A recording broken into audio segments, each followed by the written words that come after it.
Qu'est-ce qu'on est en train de faire?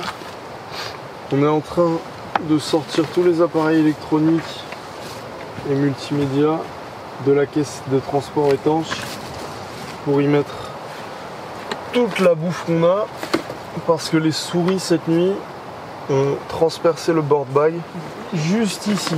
Ouais. Un joli trou. Et du coup le riz, on le met à l'abri. Mais le plus important quoi.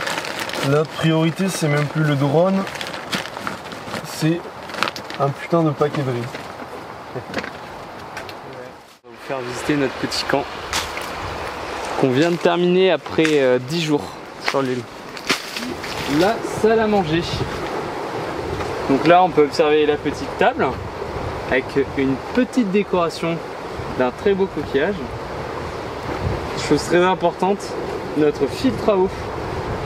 Ça, on s'en sert souvent. Et du coup voilà, on a réussi à mettre deux petits bancs comme ça et une petite table au milieu. C'est bien pratique pour manger, jouer aux cartes, poser des trucs dessus. Ça évite de s'asseoir sur des cailloux ou par terre tout simplement. Juste ici, on a une petite étagère où on pose l'enceinte, les couteaux, les bolinettes. On se retrouve dans l'espace cuisine. Là, on a la petite réserve de fruits. Bon, avant, on avait mis les bananes, mais on les a rangées dans le board bag les dernières. Et on a surtout le feu qu'on vient de terminer avec un abri plus ou moins étanche. Là, on a la grosse réserve de bois en fait qu'on a accumulée en déblayant tout cet espace. Juste là-bas, en fait, on a un couloir qu'on a tout déblayé aussi pour accéder rapidement à la mer, le côté salon et chambre. Alors le salon, c'est sous cette bâche là avec toutes nos affaires. C'est un peu là où on passe nos après-midi quand on veut faire des petites siestes. On se met là, on discute tranquille, on se met sur la bâche avec des sacs en guise de coussin. Là on a les deux hamacs, celui avec le drapeau, celui d'Aurel, celui juste derrière c'est celui de Pablo. Sous cette bâche un peu jaune, on peut retrouver le hamac de Gast et de moi. Et là on a mis sous cette bâche une grosse réserve de bois sec pour la pluie qui va arriver.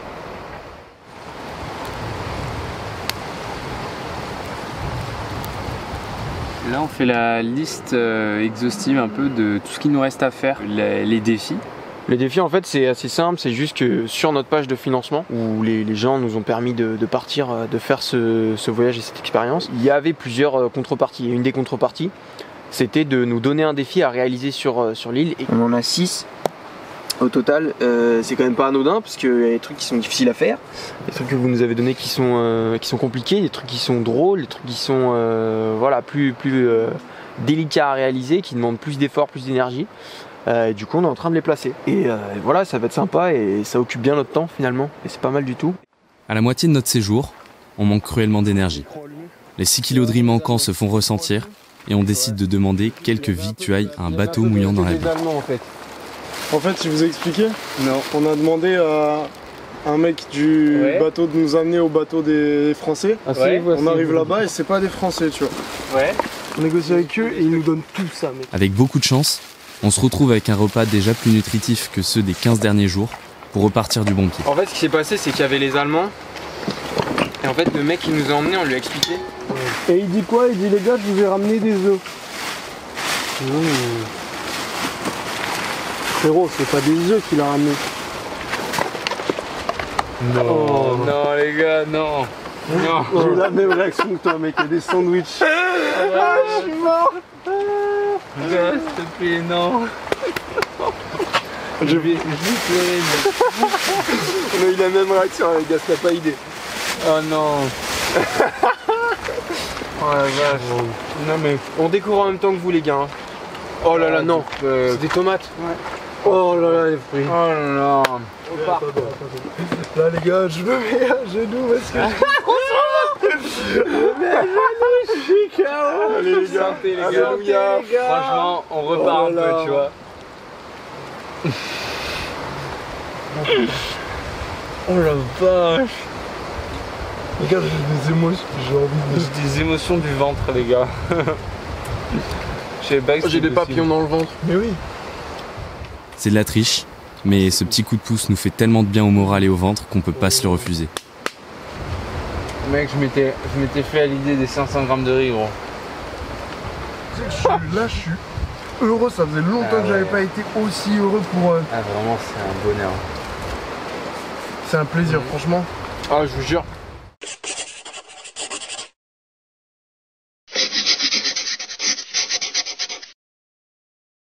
Alors aujourd'hui, c'est très simple. On va faire relever un peu de coco dans son jus à la casserole, tout simplement. On va servir ça dans les bolinettes et accompagner le tout avec de la papaye bien fraîche. Et par-dessus tout ça, on y mettra les derniers restes de copeaux de coco pour alimenter le goût et les saveurs tropicales. Ensuite, hop, je vais expliquer pour la poscaille. Alors le poisson, tout simplement, on va le découper en filets et on va rajouter une petite couche d'échalotes sauvages par-dessus avec une petite tomate pour aciduler les tout. Le tout évidemment servi avec une présentation d'enfer. Vous allez adorer. Ça va être bien. Gast obéit donc aux ordres de Roro pour accomplir son super plat du petit déjeuner. Ça donne quoi, Gast? Mais écoutez, le chef a parlé ce matin. Quand il s'agit du chef, j'écoute.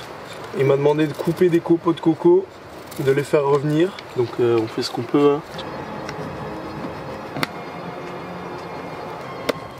Et après, bam, deuxième round, après on mange, donc les autres cuisent. Et c'est regalato. Alors chef Roro, dis-nous, Il fait des bêtises. est-ce qu'il y a un secret à la préparation de ta petite recette magique? Ah, le secret, bien entendu, ne se dévoile pas face caméra, je suis désolé, cher public. Mais une petite astuce pour bien faire revenir la coco. Laissez faire le commis. Laissez faire le commis la découper.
Catherine, expert comptable de Besançon.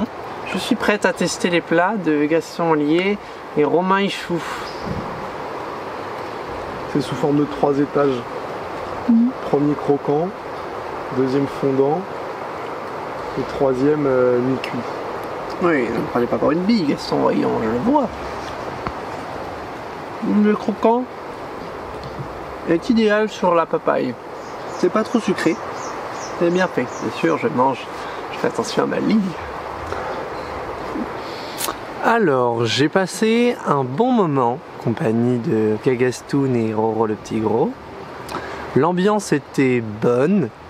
C'était pas la fiesta boum boum non plus, mais c'était sympathique. Les personnes étaient de bonnes personnes. Et en termes de goût, le repas était bon. J'ai beaucoup aimé la coco revisitée, qui avait un petit goût noiseté, qui était tout à fait intéressant. En revanche, en termes de proportion, j'aurais fait un peu plus attention entre l'équilibre des noix et du sucre. Mais sinon, globalement, c'était très bien.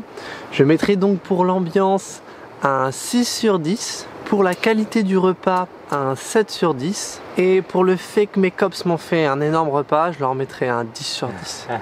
Et lui, on le partage à 4. Et après, on enverra la deuxième tournée classique. Voilà, donc le riz, on l'a fait revenir avec évidemment son fond d'eau salé et de la coco, plus le jus de coco, l'eau de coco. On a rajouté une petite note un peu citronnée, donc avec le jus de la tomate et les feuilles de thé. Et on a parsemé d'échalotes aussi, les poiscailles et le riz. Ouais. Oh, c'est chaud en plus. On a essayé de Oh, c'est servir le excellent. Tout est chaud là normalement. Oh putain, ouais, ça fait trop du bien. C'est chaud. Moi je perds pas une miette là. Non, perd pas une miette, non, perd pas. C'est excellent. On s'apprête à faire, comme à peu près tous les jours depuis qu'on est arrivé, ramasser, Trouver des déchets, ce qui est pas très compliqué. les mettre dans le job. Et on est sur le versant ouest de l'île. C'est la plus grande plage de l'île, sur laquelle il y a quand même pas mal de déchets, pas mal de trucs, et on va pouvoir voir ça tout de suite. C'est parti.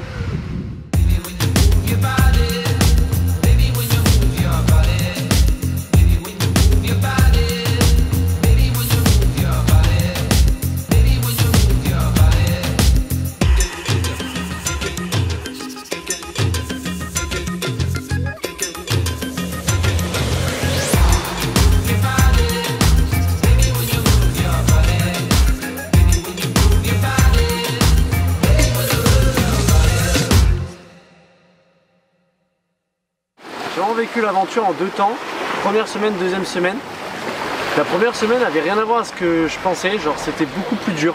C'est vraiment une semaine difficile. Genre il y avait juste le premier et à la limite le deuxième jour qui était vraiment cool. On était hyper excités, trop contents de faire tout ce qu'on faisait, plein d'énergie. Et dès le J3 qui pour moi était le plus dur, j'ai commencé à vraiment compter les jours et être dans l'attente en fait. Et à partir de la seconde semaine, là de J7, on allait sur Vanois. Une espèce de phase d'acceptation qui démarre. J'accepte mieux les jours qui passent. Je profite surtout un peu plus de mon aventure. Les premiers jours en fait c'est là où on doit monter tout le camp et forcément c'est en fait on se fatigue.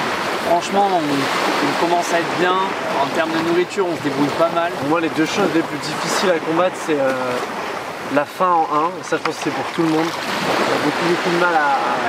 On mange vraiment très peu, hein. On mange un seul vrai repas dans la journée en fait.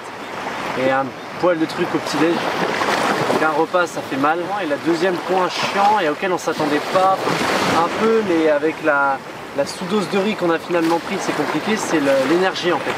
On manque cruellement d'énergie et typiquement courir pour nous c'est une grosse blague. Et surtout ce qui nous motive et ce qui nous remonte le moral et ce qui fait qu'on va mieux profiter, c'est qu'on s'est fait un emploi du temps de ce qu'on avait envie encore de faire. Ça nous motive en fait, ça pose une structure et les jours passent plus vite.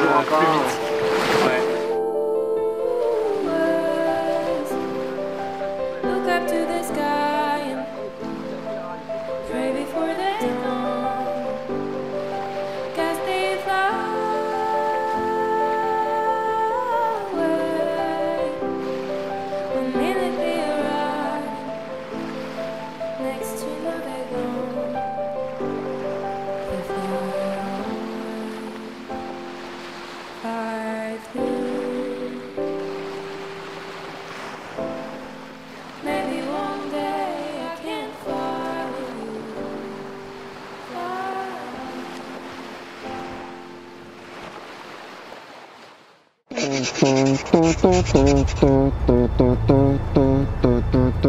Votre mission, si vous l'acceptez, ramenez du poisson.